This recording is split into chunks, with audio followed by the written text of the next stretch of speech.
I've had many leading experts on this show, including Matthew Walker, and they've all said the same thing about sleep. They've said it's the biggest positive investment you can make in your own performance. You can have the best strategy in the world, but if you're consistently tired, poor decision-making will follow and eventually cause other things to fail in your life. So if you're looking to optimize your recovery, you should start looking at what you're sleeping on. Our sponsor, Helix, makes high-quality mattresses tailored to your body. It doesn't matter if you run hot, sleep on your side, or need something firm. Helix has a mattress for you. And I asked them recently to send one to a member of my team, and Juan received it. And we travel a lot, so when he's home, quality sleep really matters. And he told me he's getting the best sleep of his life. And the data backs it up, with 82% of people in a Helix study saying they saw an increase in their deep sleep. And with a 120-night trial, you've got 4 months to prove it to yourself. You can get 27% off at helixsleep.com/diary. That's helixsleep.com/diary. I guess my first question is, why, of all the things that you could write about, and you told me you've got some Google file of all these book ideas you have, why did you have to write a book about regret? Because I was dealing with some regrets of my own.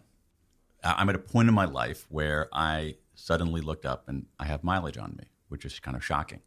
But I also have some mileage ahead of me. And I want to be able to use it well. And when I look backward, I've realized that I had some regrets. And what I found is that despite exactly what you're talking about, this idea that we have in culture that, oh, never talk about regrets. Regrets are bad. They make you weak. No regrets, no regrets. Forward thinking, positive.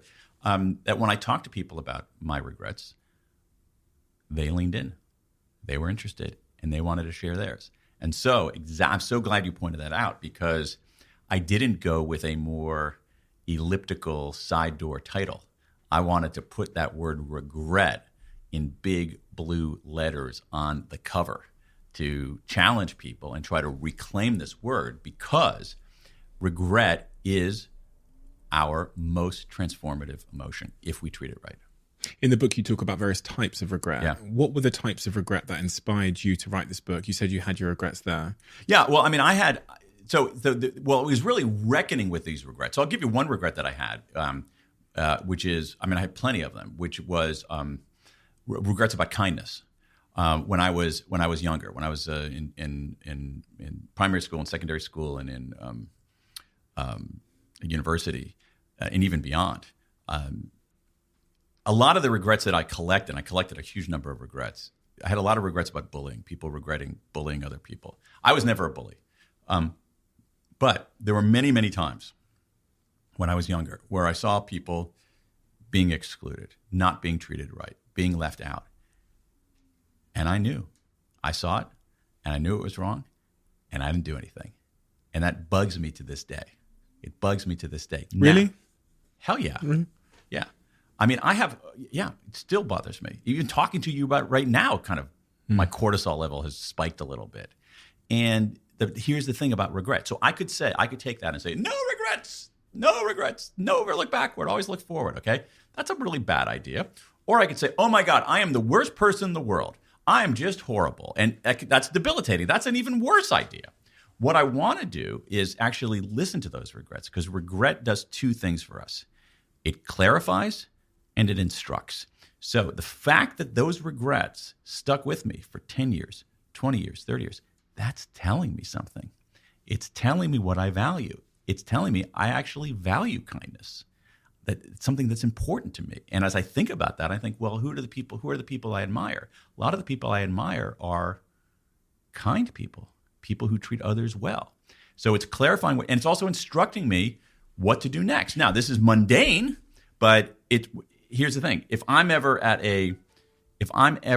a social gathering or any kind of gathering, and I see, sometimes there are people like clumped together talking, and every once in a while you see people sort of left out on an island of their own, I always reach out, pull that person in. And that is a consequence of being embarrassed and regretful about letting people be left out earlier in my life. So regrets clarify what matters to us, and they instruct us on how to do better. Why, you use a couple of examples in the book, like, Angela Jolie, her quotes and stuff like that. Why are we living in a culture where we don't ever want to admit we have regrets? What is it about humans where the idea of having a regret is such a negative thing? It's several things. I mean, part of it is that regrets aren't fun. They're aversive, right? They don't feel good. All right. They clarify and instruct, and we might want the clarification and the instruction, but you got to have a little bit of the pain to begin with. So that's one thing. Second thing is that no one ever teaches us how to deal with negative emotions. That's the big problem, I think, is that, and so what happens is when people, especially younger people, feel a negative emotion, they think, oh my gosh, there's something wrong. There's something wrong with me. I'm broken. Everybody else is so positive. There must be something wrong with me, when in fact they're just human beings. And the third thing I think is that, you alluded to this earlier, is that we have become a very performative culture. We have a culture where we're performing all the time rather than being authentic. And we like to perform courage. So when we say no regrets, that is play acting courage. Real courage is staring your regrets in the eye and doing something about them. Interesting. And there's something about, I guess, this is like a wider point I wanted to ask you about the book, which was people don't seem to, and I talk about this a lot in this podcast because it's something that I know. One reason I talk about it is because I know it's kind of slightly triggering, but I also think it's kind of true, which is people really don't like taking responsibility for their outcomes in life. Interesting point. And now sometimes this gets a little bit political or whatever. I'm really not a political person. But I've noticed this trend of people not liking responsibility, they're not liking to be attached to their outcomes unless they're good outcomes, right? So if it's success, we achieve something great, that was me. If something goes wrong, that is the political party in charge, that is someone else's fault, et cetera, et cetera. And I as I was reading through this new book of yours, that theme kind of, it felt like much of the reason people don't like to own their regrets is because then they have to own the responsibility. And we're like shitty at that. It's a good point, because here's the thing. Regret requires agency, okay? It's a difference between regret and disappointment. Disappointment is, hey, things didn't happen and it wasn't my fault. Regret is your fault, and you have to face that. Now, here's the thing. But when you do that, this is the thing that bugs me, is that when you do that, when you face it, first of all, it's a lot easier than people think. Second, it's a lot more beneficial than people think. Let's go back to some research again. There's 70 years of research on this question about regret. What it shows us is this. I'll give you a small example. Let's say you're negotiating. You're negotiating, and you're in negotiation, and let's say you make a first offer and it's not a great first offer. Okay? If you then think about that negotiation and consciously think about what you regret in that negotiation, you invite the negative feeling. Remember, regret doesn't feel good. You invite it. You do better in the next negotiation. You see this in problem solving. I'm trying to solve a problem. I didn't do it that right. Let me actually think about what I regret in that problem solving exercise. Invite the negative feeling. You do better in the next one. Strategy, same thing. Over and over again, what you see is that when we deal with regret properly, when we think about it, when we think about regret as a message, as a signal, it is a powerful force in doing better, in making better decisions, in being better problem solvers, in finding greater meaning in our life. It is it's an elixir if we deal with it right. The problem is we don't know how to deal with it right. So some of us ignore our regrets. We put our fingers in our ears, we go blah, blah, blah, all right? Then others of us, when we can't do that any longer, become debilitated by it. We wallow in it. Those are bad ideas both. What we want to do is we want to think about our regrets. We want to confront them and do something about them. And there's a systematic way to do that. And if we learn how to do that, teach people how to do that, they're going to be way better off. Well, I was thinking about a particular friend of mine when you were saying that, specifically on the point of regrets debilitating somebody.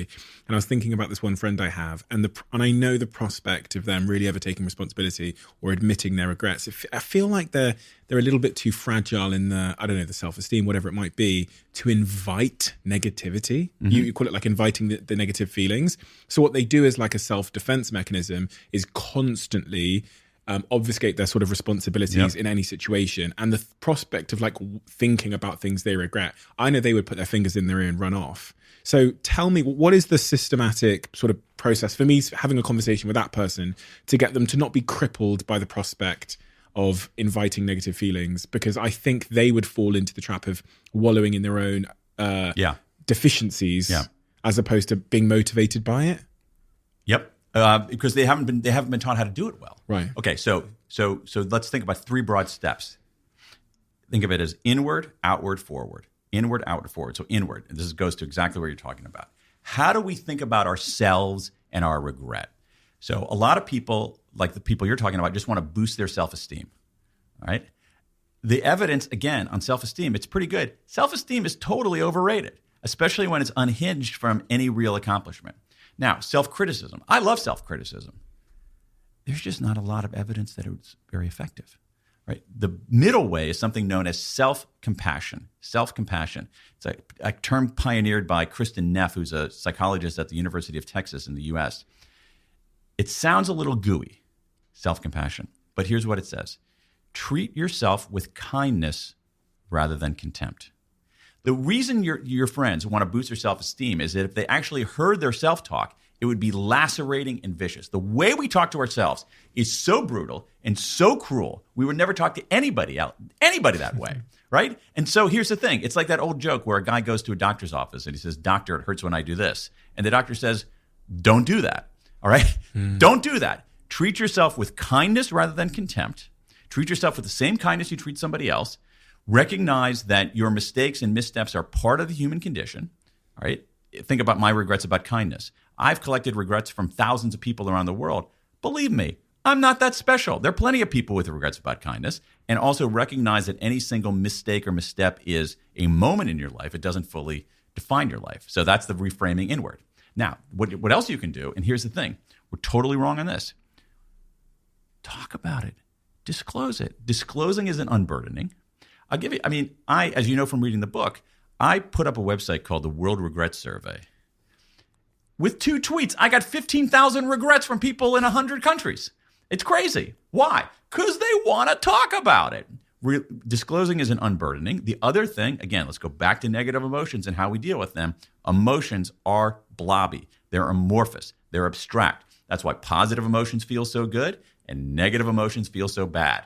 So with negative emotions, writing about your regret or talking about your regret converts that blobby abstraction into concrete words, which are much less menacing. So that's a second. So express outward. And then finally, you got to draw a lesson from it. Okay? And here's the thing about us human beings. We stink at solving our own problems. We're terrible because we're too close. We're too enmeshed in the details. So what you should do is actually do some techniques known as self-distancing. And so for that, you can do things like, sounds goofy, talk to yourself in the third person. You're deciding what to do, how to respond to a regret. Don't say, "What should I do?" Say, "What should Stephen do?" Some good evidence of that. Other kinds of things. And talk to yourself out loud. Or write it. Or either way, any kind of self-talk, like talking to yourself in the third person, is actually advantageous. There are other things you can do. You can imagine having a conversation with yourself 10 years from now, because I have a pretty good sense from analyzing all these regrets what I'm going to be concerned about 10 years from now. And it's not going to be whether I bought a blue car or a gray car. It's not going to be whether I had pizza tonight for dinner or a hamburger. It's going to be other things. And then another way to draw a lesson is the single best decision-making tool that I know, which is if you're faced with a decision about what to do, ask yourself, what would I tell my best friend to do? When people come to me saying, "Oh, Dan, I don't know what to do." And I'm like, "Well, what would you tell your best friend to do?" "Oh, that's easy. You got the answer right there." So express inward, treat yourself with kindness rather than contempt. Express outward, make sense of it through disclosure and language, and extract a lesson from it by getting some remove. And it's very simple. It can be very habitual, and it is a way to transform these negative emotions into positive forces.